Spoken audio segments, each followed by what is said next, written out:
curso técnico ou cursa uma faculdade e de repente tem que encarar o mercado de trabalho. E ele muitas vezes é atroz.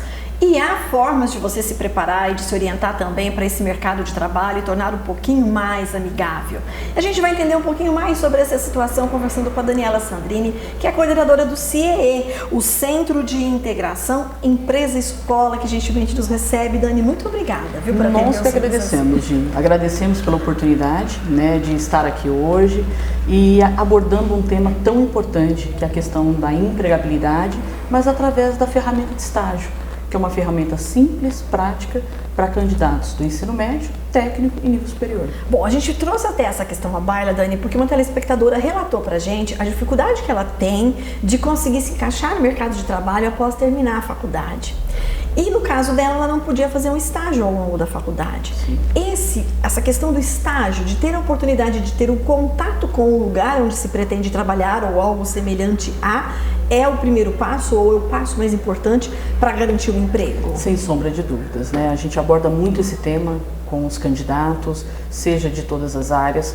Você imagina, você efetuar uma faculdade, um curso técnico em uma determinada área, ou um nível superior, de praticamente 5 anos, ou 4, né, que é a maioria das faculdades. E automaticamente você vivenciar a prática somente após o término do curso.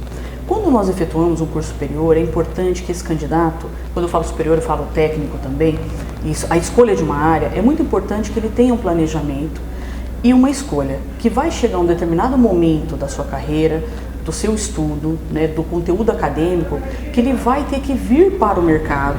E um programa de estágio, o próprio nome fala, né, que são acompanhamento, aprendizado de área, de atitudes comportamentais. A grande questão é, eu vou ter que deixar uma remuneração X de mercado para ganhar uma menos Y.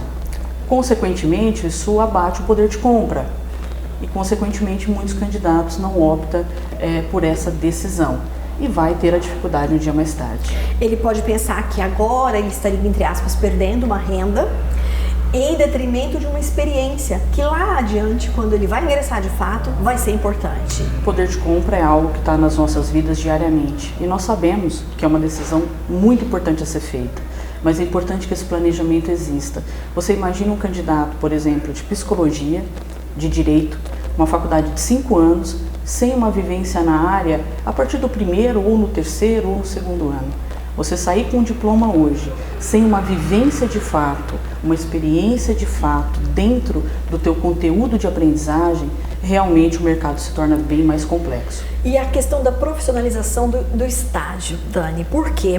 Eu ouço isso, arruma um estágio para o meu filho lá na sua empresa, tem um estágio ali do meu vizinho e tudo mais. Então, essa informalidade precisa acabar. É preciso ter um pouco mais de profissionalismo quando se busca um estágio. Eu costumo dizer que é loucura, né? Porque, veja bem, existe uma legislação própria, né, que é a 11788, e existe uma legislação para ser cumprida tanto pela empresa, como pelo próprio candidato e pela entidade estudantil.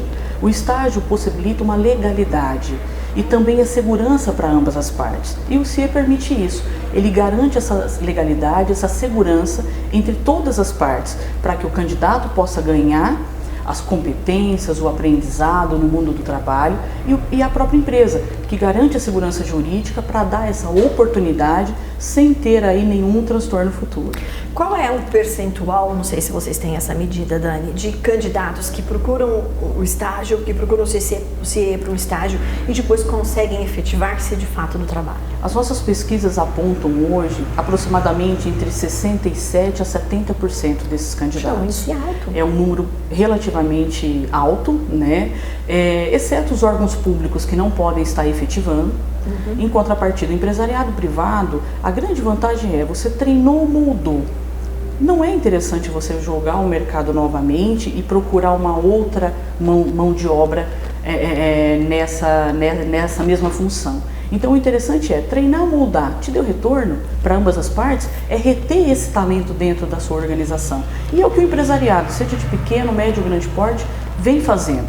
Até porque, Gi, treinar, moldar, existe um custo, Sim. né? Tanto um custo efetivo financeiro para a empresa, de empatia, né? De conhecimento técnico, de informatizado, como para o próprio candidato, né? Então é importante que essas duas esferas atendam às suas expectativas para que automaticamente possa ser efetivado mais tarde. Qual é, na sua opinião, o maior erro que um graduando comete, que um estudante comete, quando ele tenta se encaixar numa empresa, seja como estagiário ou seja como um trabalho?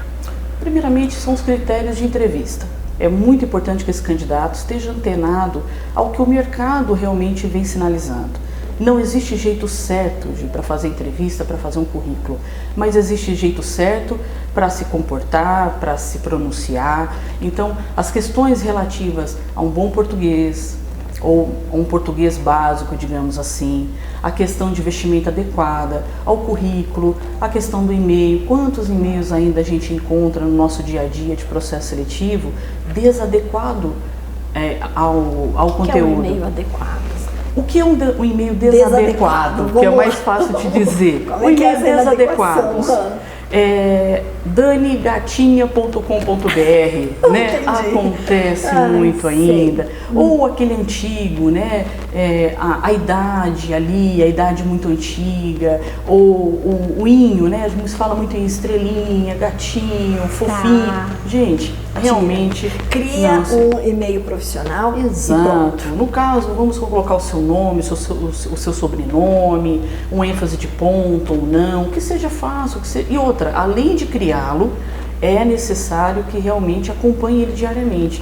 Às vezes as pessoas estão orientadas a criá-lo e esquecê-lo. Tá, Dani, a gente está com o tempo quase acabando, mas eu queria duas coisas assim. Outra questão que muito pega no ponto de emprego e de comportamento são as redes sociais.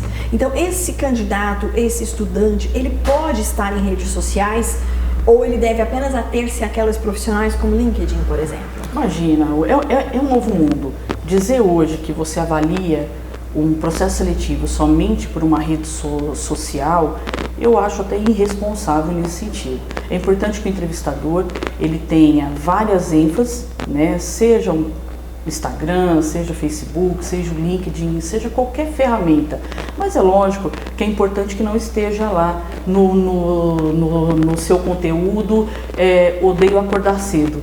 Fica um pouco complicado, né? Então é importante que esse candidato exerça, sim, né, o seu direito de escolha, de expressividade, mas que esteja antenado às ferramentas de mercado. Com responsabilidade, não é? Sem dúvida nenhuma, se estou buscando é necessário. E um último ponto é com relação às idades. Só os jovens e adolescentes é que têm essa prerrogativa de estágio ou os mais velhinhos também? A melhor idade, a melhor né? idade, Veja bem, Gi, eu sei que estamos com pouco tempo, mas é importante frisar que é uma realidade hoje que a melhor idade, acima dos 40 anos, vem voltando para o banco acadêmico para facilitar e se incluir com maior facilidade no mercado de trabalho. Hoje, cursos como a administração, pedagogia, serviço social, contábeis, publicidades, informáticas, vem recebendo as melhores idades para se profissionalizar, para se antenar e, consequentemente, concorrer a uma vaga com os que estão chegando. Aconteceu já de ter um estagiário de 40, 50 anos? Tenho muitos, não são poucos não. Agradeço imensamente, Dani, Nós que agradecemos a oportunidade e o CIE está à disposição através do www.cie.org.br.